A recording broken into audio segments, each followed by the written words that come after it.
Hey kids, ever seen a lot of water everywhere, like a river overflow? Well, that's a flood. Today, we're diving into the splashy world of floods, what they are, why they happen, and how to stay safe. Let's go. What is a flood? A flood happens when dry land suddenly gets covered in lots of water. It can be so deep that cars float and people might have to move to higher ground. Floods aren't just big puddles. Sometimes, they're so powerful they can knock down trees and even sweep people off their feet.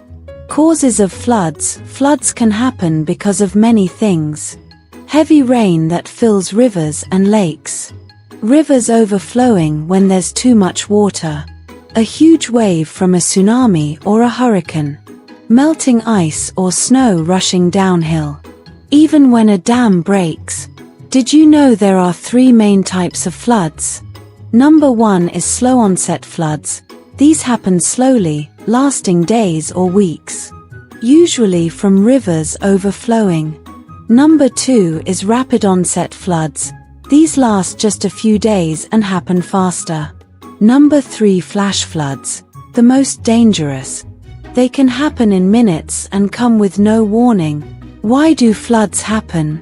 Sometimes, nature just has too much water to handle. Heavy rains, melting snow, or strong waves push water onto the land, creating a flood. Can we prevent floods? Yes. Planting more trees helps. Tree roots hold the soil together and help soak up water. Building dams can also help control river flow. Floods can even happen in desert.